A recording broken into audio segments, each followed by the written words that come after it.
Na manhã de hoje, o governo do estado aqui de Santa Catarina apresentou a evolução do programa estadual de cirurgias eletivas. Além disso, Gabi, assuntos relacionados à saúde do estado também estiveram em pauta. O Tiago Pires acompanhou essa reunião, meu brother de primeiro impacto, e atualiza pra gente. Fala, guerreiro! Oi, Cleiton. Oi, Gabi. Pois é, um bom dia, uma boa tarde para todos vocês. Eu acompanhei hoje pela manhã, foi uma reunião bastante objetiva, viu?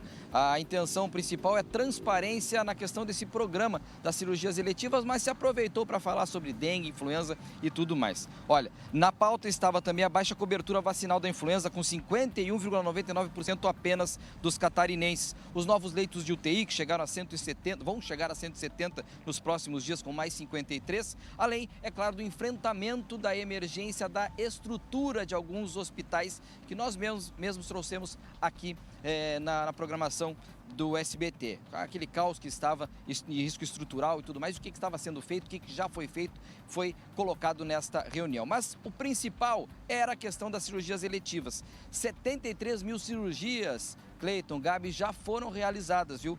Quando o governo assumiu lá no início do ano, de 2017, haviam 105.340 pessoas aguardando represados por cirurgias. Nesse momento, então, a fila foi reduzida para 56.742, uma excelente redução, viu? As consultas cirúrgicas, que eram também de 117 mil, passaram para 33 mil. Olha só que já reduziu também na questão das consultas, viu? E um dado interessante, eram 4.700 pessoas aguardando cirurgias de catarata. O governo, nesse ano, já fez 19.158, ou seja, assumiu aquelas que estavam represadas quando começou o programa e ainda assim, além dessas 4.700, mais 19 mil foram já realizadas. Ou seja, o governo está avançando em relação ao programa, aquele programa principal e a promessa principal do governo Jorginho Melo, que era zerar a fila das cirurgias eletivas. Vamos ver o que disse inicialmente a secretária de Saúde, Carmen Zanotto, sobre esses avanços. Os pacientes que estão entrando para a cirurgia também já estão passando pelo procedimento cirúrgico de catarata, e a nossa orientação é não permitir mais que façam filas para esses pacientes, que nós temos capacidade instalada e profissionais suficientes para a gente fazer todos esses procedimentos dentro dos 30 dias e não mais aguardar para 90 dias para fazer mutirões. Uma outra questão são os pacientes do câncer, que nós priorizamos, porque eles não são pacientes de cirurgia eletiva, eles são pacientes de cirurgia tempo sensível.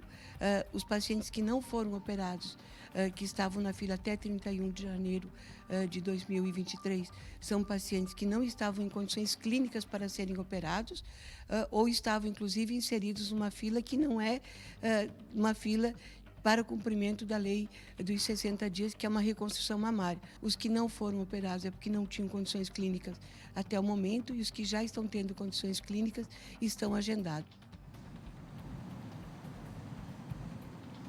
Olha, o governo também, Cleiton, falou sobre a questão do aumento das unidades que prestam os serviços de ortopedia, das cirurgias ortopédicas, por exemplo. Para vocês terem ideia, de 18 passou para 30 unidades, ou seja, dar mais agilidade, já que é o maior número de espera são das cirurgias ortopédicas. O governador Jorginho Melo também falou sobre esses avanços, foi questionado se vai ser possível zerar realmente essa fila da cirurgia. Vamos ver o que ele disse. A grande sacada da secretária Carmen é também não deixar acumular. Então, está levando as duas, o que nós tínhamos e os que estão entrando. Vocês podem ver que das 117 mil consultas, a gente já consultou 83 mil. Dessas 83 mil, 52 mil foram para cirurgia. Então, uma demonstração de que está indo bem, o credenciamento dos hospitais, dos serviços, mudando a situação que nós encontramos da saúde pública, principalmente os hospitais públicos, que eram deploráveis. O que nós encontramos foi um absurdo de gente há 3 anos esperando na fila. 3 anos e meio, 4 anos. Enfim, era um desastre.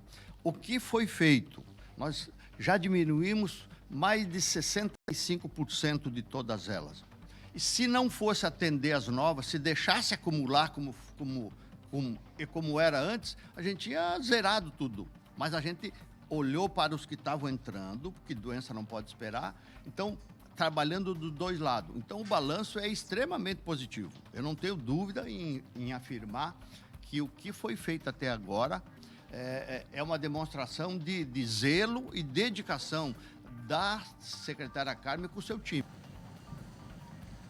É isso, o governador está com boas expectativas para zerar a fila. Os avanços estão acontecendo e claro que a gente vai seguir acompanhando, torcendo para que essa promessa de campanha seja realmente cumprida. Volto contigo, Cleiton.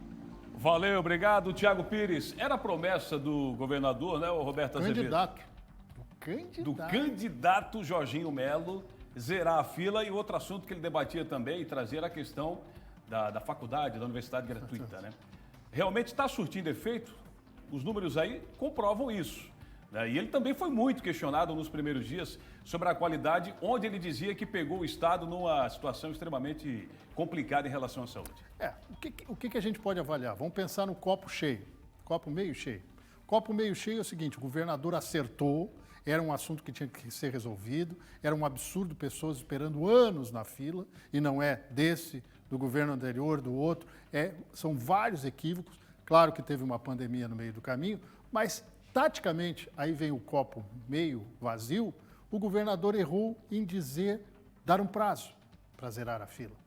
Porque nós todos sabemos que quando tratamos de saúde, tem a questão sazonal.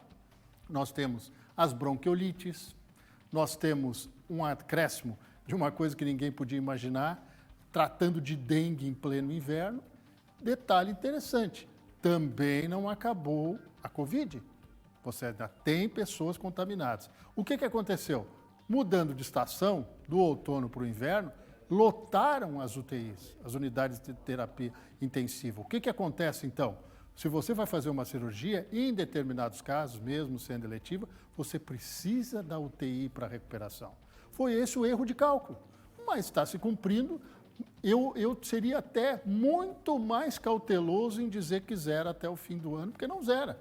Até porque toda vez que você avança, alguém vai ocupando espaço atrás na fila. Mas o que me preocupa mesmo, Cleiton, Gabi, você que nos assiste, por que tem gente que não está se apresentando para a cirurgia? É verdade. Isso é uma ofensa, não ao governo, mas Com o próximo, né? Sim, é uma ofensa ao cidadão, a quem divide com você o Sistema Único de Saúde. O restante vai tocando. Talvez agora não seja estabelecer prazo para zerar a fila. É para continuar fazendo um bom trabalho na cirurgia. Depois vem e critica o sistema, né? Sim. Acaba retornando na data. Não funciona. O SUS salvou esse país na pandemia. Sim. O SUS salvou esse país e continua salvando. Boa, Roberto.